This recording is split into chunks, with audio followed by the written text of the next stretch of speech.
Hi, I'm Mira Berry, life happiness and success coach, and your host of the Happy and Healthy Show, where we explore and discover all the many ways of keeping you feeling happy and healthy, even during a pandemic. And remember to stay till the end for my Good to Know segment, where I've always got something good to share with you. So during these times of COVID, I know that our senior population has been hit especially hard by needing to stay at home. So I'm really grateful for our guest today who sprung into action and created programs for them. So please welcome my guest, Colleen Kemp. And she's the director of senior adult daycare programs, senior adult day programs for our early stage memory loss at JCA. So I'm really glad that you're here because you can really help us with what they need to know, what seniors need to know. And I know you've got a lot of really good information. But first of all, I just wanted to ask you, what was it like at the very beginning for our seniors, like before all these programs came about?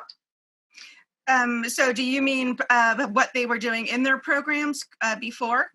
No, like when as far as for seniors, like when the pandemic first struck, and they had to have a stay-at-home order, and so what was it like for them? Well, suddenly we had a very large amount of caregivers who suddenly found themselves at home with their parent and their spouse, and with a lot of time to fill. There were also necessary things that they needed to have as far as meals and information about Medicare and maybe home health workers to help them out during the day. So they were no longer attending their social day program for 4 hours a day, and caregivers were suddenly without these resources. So JCA not only has Kensington Club, but it's a very holistic agency. So they have many programs, and we were able to tap into those resources and help them. That's great. That's really great. So who is it available to? So JCA Kensington Clubs, JCA basically is open to every senior in Montgomery County. We have a senior helpline. We have the state health insurance program called CHIP. We have a senior employment agency. If seniors want to return to work and get training. We have Career Gateway for people who need training for work, and Kensington Clubs. So these resources, these available programs are for everyone in the county, every senior over 55. Wow, that's really great. And so you're the expert as far as senior needs. And so what do you feel that seniors really need, like from your experience? Well, especially during this time. Yeah, so just during this time, they have lost their social connection.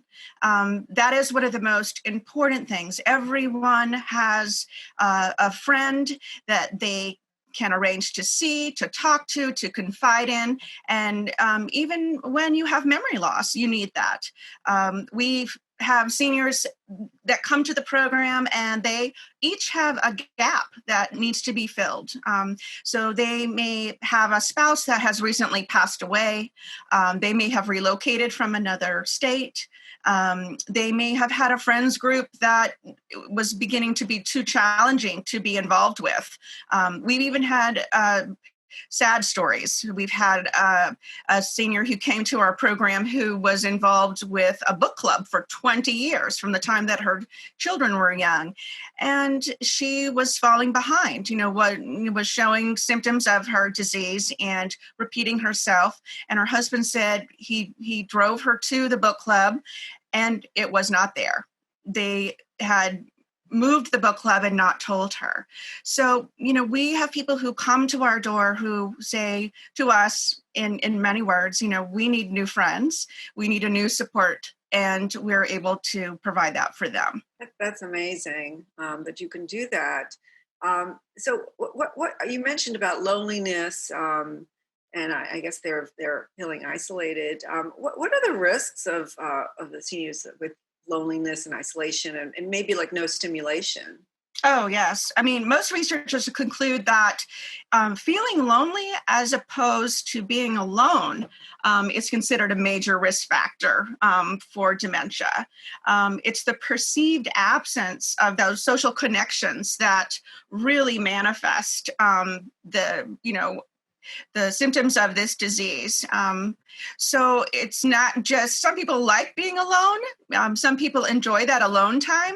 That isn't the issue. The issue is that day-to-day feeling of loneliness that can really exacerbate this disease.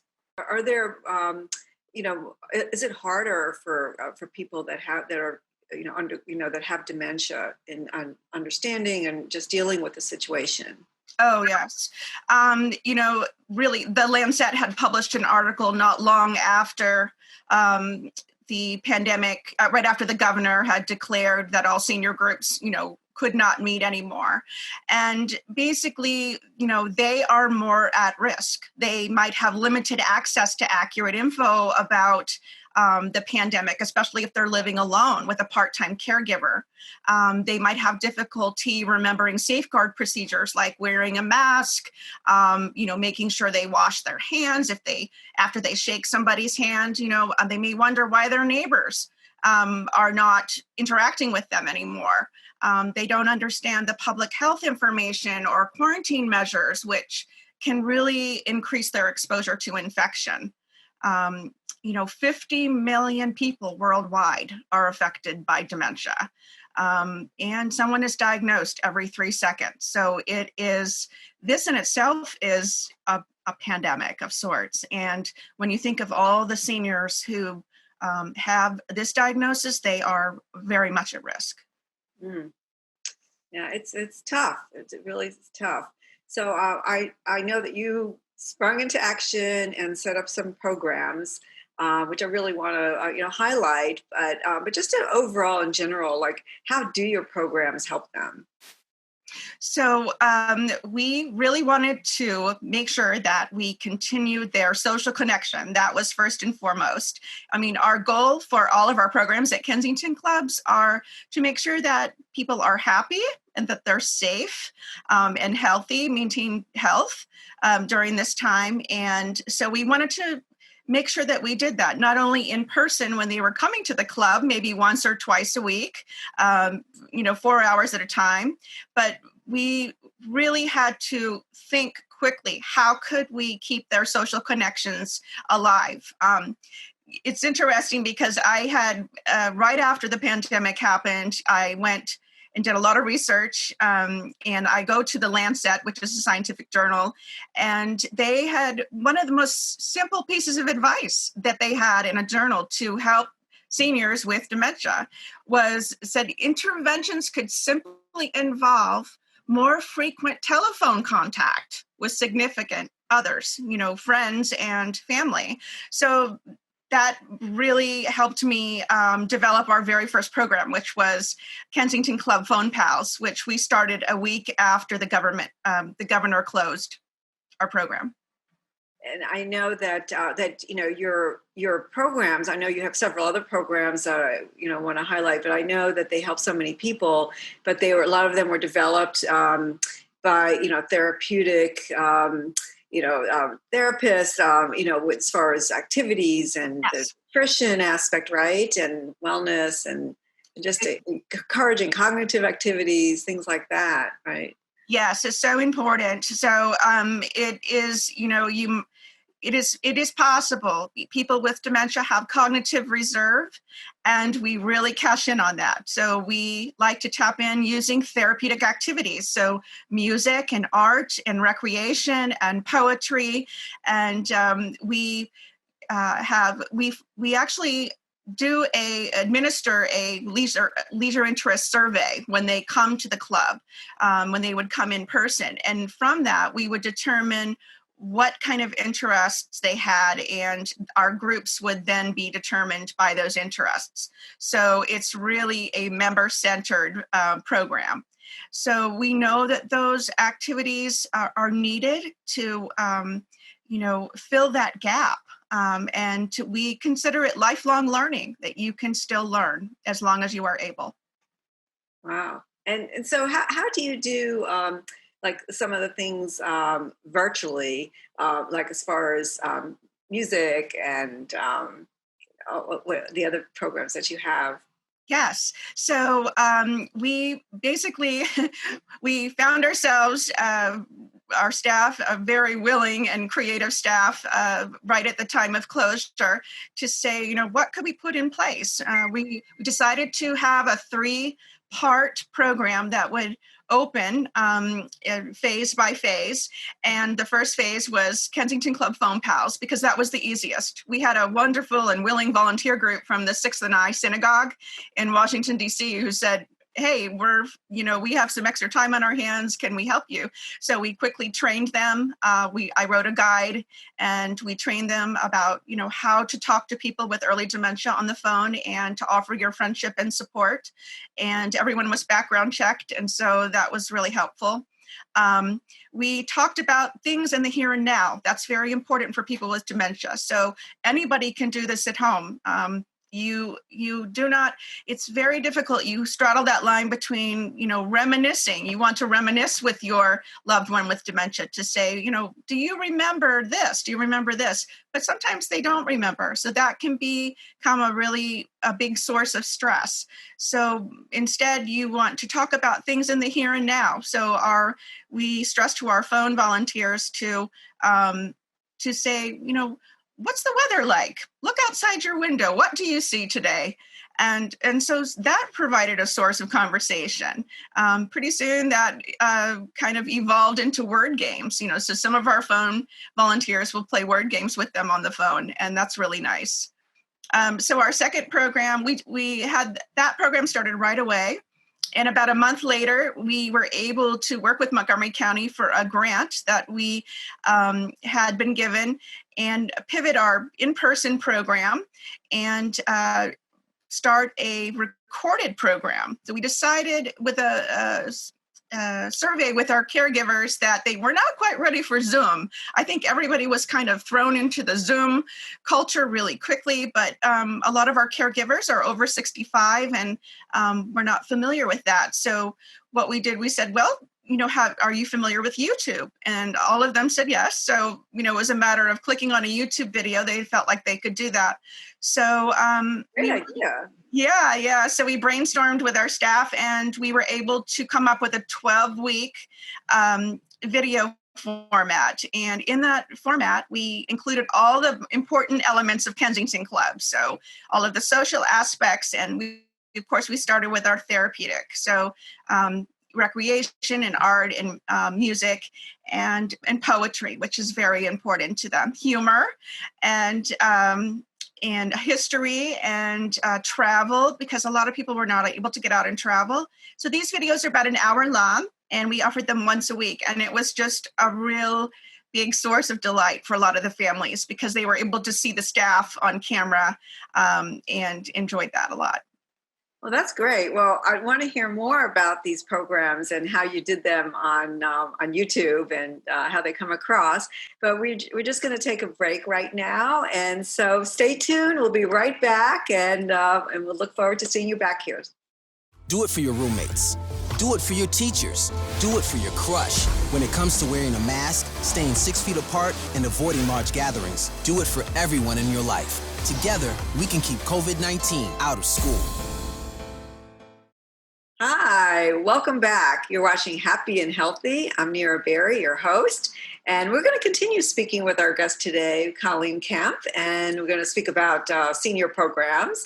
And so, Colleen, you were describing to us some of the programs that you have available, and I was wondering about the different categories and how you do it on YouTube. Yes, it's very important that it was very important to us that we carried over the important elements of what we had in our in-person program into the video program. So staff, we came up with a program and making sure that we covered all the important contact week to week for 12 weeks, and interspersing music therapy, art therapy, poetry. We have a staff member who is a master therapeutic poetry teacher, certified from the Alzheimer's Association. So she was able to still give those workshops.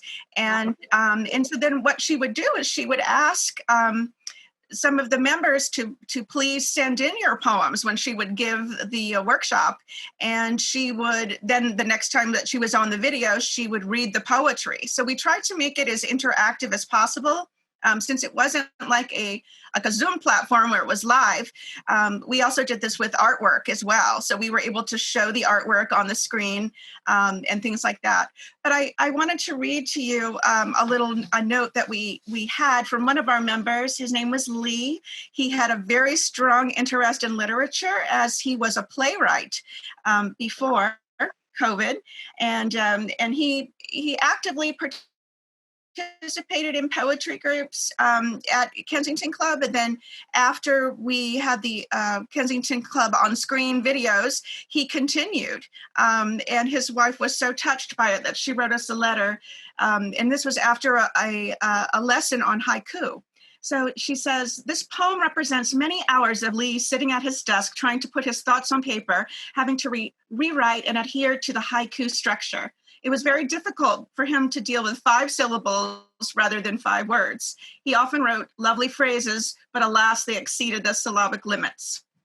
He is able to keep up his writing, and it is enormously important to him for his well-being. Regards, and they gave his wife's name. And I'll read you the haiku. It's called Peaceful Boston.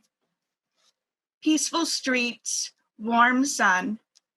Happy smiles flood the courtyard, remembering youth. That's beautiful.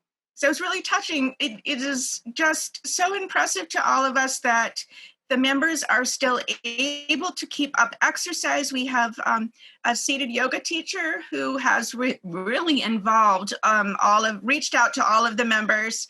And so they even sent pictures, photographs of themselves doing their exercises at home to us to let us know that they were continuing. So it's a very, very powerful connection. And so it's been our pleasure. It's our job and our pleasure to maintain that. Wow. I love that. That's such a great idea. Really great. And I love like all the different things that you do. But just for like seniors that are out there that may not be able to participate in your programs, what are some tips that you can give them? That's a great question. And we get that question a lot because, our videos were 1 hour a week. So, what do you do during the other hours of the week? There's a lot of time to fill. And what we had caregivers do was just write a framework on a piece of paper, just write a basic schedule, sit down with your loved one who might have memory loss or maybe not. It might be somebody who is just feeling isolated, a senior. And you want, with the goal of trying to maintain their activity level. That should be the main goal, keeping them happy, healthy, and safe. So doing that, just sit down and write a basic schedule of what you would like to include in the day. And really having that rhythm and routine, we stress that over and over to the day, is so essential. It will help prevent boredom and depression and anxiety and, confusion about, what's happening today. How come we aren't going out? And just having that routine. So you may have a basic schedule, Monday through Friday about things you're going to do. And, having a routine is very comforting. And so, researching programs that you can watch even on the computer or on the TV that are pleasant, and including art and music and relaxation and humor. We cautioned against the news, to really take time to turn the television off and not have the news on during the day. It's just a big source of anxiety for those of us without memory loss. So we did caution against that. And families said that things were calmer in the afternoons and the evenings without that. Yeah, I love that. I know that like what you're talking about is having like a schedule and be. I know it's not just for seniors, but even like I know for my friends that have young kids at home, that Yes, it keeps them sane, when they have a schedule, because then everybody knows what's expected and and they have a plan for what to do, and so it's exactly right. Yeah. it's not just like empty time. So they feel like they're continuing with their day, and Yes. they're And being yeah. active and productive in some way. Yeah. Uh, It's exactly right. Just having that connection to normalcy, just it's like the old fashioned, I think there was a nursery rhyme or a poem, where Monday was wash day, Tuesday is baking day, so just trying to come up with that rhythm to the week, and give something for everyone to look forward to each day. Also involving your loved one in simple household chores, whether it's taking the the silver pieces out of the cabinet with a cloth and the silver polish, and doing that. That is just a nice purposeful activity. And folding laundry, just giving a basket full of, towels to fold can really help pass the day and give purpose to the day.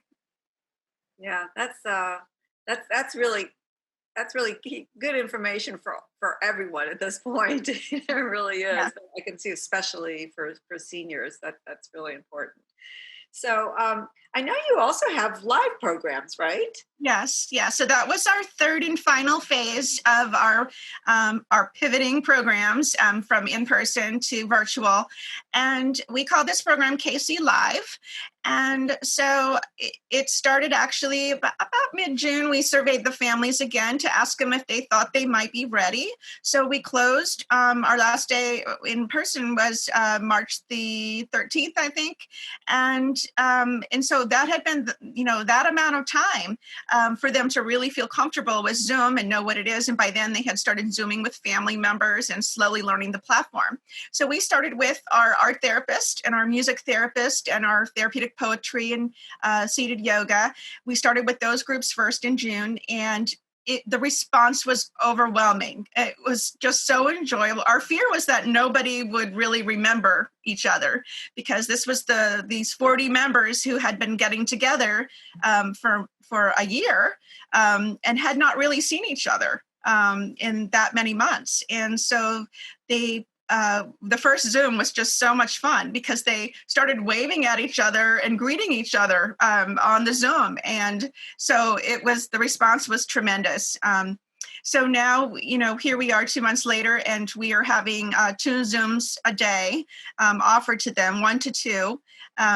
And we have regular times for exercise, regular times for socials, and we have word games. We have art therapy, music therapy, and poetry, which is, it was going on today. And so they get to pick what they want to participate in. And it is really, we've been impressed with their ability. Many people who are living at home with part-time caregiving to be able to get on the computer. We were worried about the digital divide. That was a big issue for us. We were a concern, I should say. And our members have really stepped up and learned how to, given instructions by maybe an adult child by phone, how to get onto Zoom and log on to their program. So it's really been nice. They look forward to seeing each other every day. We actually have a member who, she was a dance teacher prior to coming to Kensington Club. And so we knew that about her, and we let her lead exercise classes with help when she came to Kensington Club once a week. So after we closed during the pandemic, we were very concerned about her. And we asked her care manager, she was living in a small group home, and we asked, could we involve her with co-teaching exercise virtually?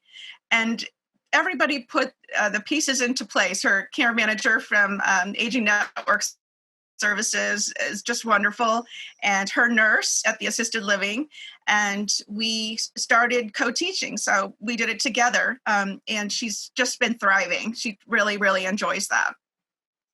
Oh, that's amazing. I just love I love hearing stories about when people are doing something in a certain way, and then because of the pandemic, that they were able to pivot and create something in a new way so that people can benefit from it. And I just think that's so amazing. That's what you've been doing. And I know that you've also had programs for caregiver support. Yes. And I know that you have a lot of things going on. I think it's really wonderful. If somebody wanted to find out more information and just to get your website, could you share that with us, please? Sure. You can go to accessjca.org. So it's accessjca.org. And you will find all of our programs on there, and many of our helplines and services that are available to all seniors. And most of them are free. That is great. That's great. I mean, that's wonderful that you have all these things. That's wonderful. Thank you so much, Colleen. I really appreciate you being here for our interview today, and happy and healthy. And so I thank you very much. So you've been watching Happy and Healthy. I'm Nira Berry, your host, and stay tuned for our next segment of what's it called, Good to Know. So stay tuned.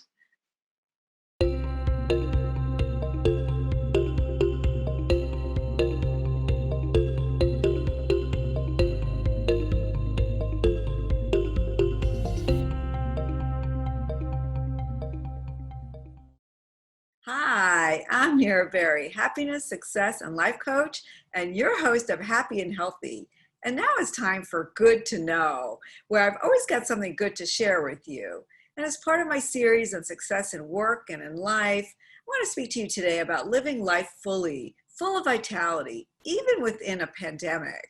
So what does this mean, to live a life full of vitality? To me, as your happiness coach, it means living fully, utilizing all that's out there, really taking a bite out of life, like stretching our bodies and stretching our minds and our brains, and always willing to try new experiences and learning about new things and sharing it with friends and family. This keeps your mind healthy and keeps your body healthy, and may even help you in the long run, to live longer. For example, in a Swedish study on seniors, scientists studied of several factors that affect longevity.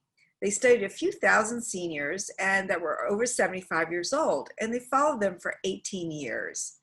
And those who lived the longest had a number of characteristics in common. The seniors who were the most active mentally and physically and socially were most likely to live past the age of 90 and lived an average of 5.5 years longer than inactive seniors. The researchers listed several categories of leisure activities that are associated with health and longevity, aside from physical exercise, because we all know that that's really beneficial. So the National Institute on Aging says that these activities can increase seniors' sense of well-being, as well as lower the risk of some health problems such as dementia. And the good news is that we can all do these safely from our home and our home computer. So here's what you can do. So like the first category is keeping up with your mental activities. For example, do crossword puzzles, take up drawing or painting. You can even learn to play a musical instrument. And read books and newspapers daily. And you can read on the internet, and you have books at home. And you could even visit museums on their websites. They've got amazing things on there. And you can study a new subject. It's amazing what's available online, just at your fingertips. Speaking of which, you can always journal, you can write, maybe even start writing a book, maybe about your experience during COVID. How about that? Second category is participating in productive activities. For example, take up cooking. I know a lot of people that have done that. Gardening, or how about volunteering? I'm really big on volunteering. So how about, maybe if you're knit a hat for somebody who may be homeless, or maybe even read a book to some of the neighborhood kids online.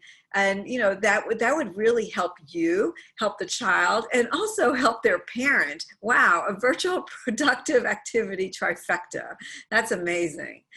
So the third category is participating in social activities. And you're like, Nira, how can I possibly do that? But you can play board games online, and you could even do it with your social circle virtually. And you could even set up a trivia night and have fun doing that, or maybe even start a book club. You can travel online with friends through watching Zoom programs on public TV, or even a lot of museums have travel things that you can really just, look at, and you can have discussion groups following it. You can all decide to watch it at the same time and then have a discussion group. And you can do that with your friends and family. So let me know what you think about these ideas on living fully. And if you have any ideas, please let me know. You can always reach out to me at info@neeraberry.com. I'm Neera Berry, the happiness coach, and I always love finding out new ways of living fully. And you can also find out on my website at neeraberry.com. So thanks for watching Happy and Healthy. I'm Neera Berry, your host, and I hope you have a happy day.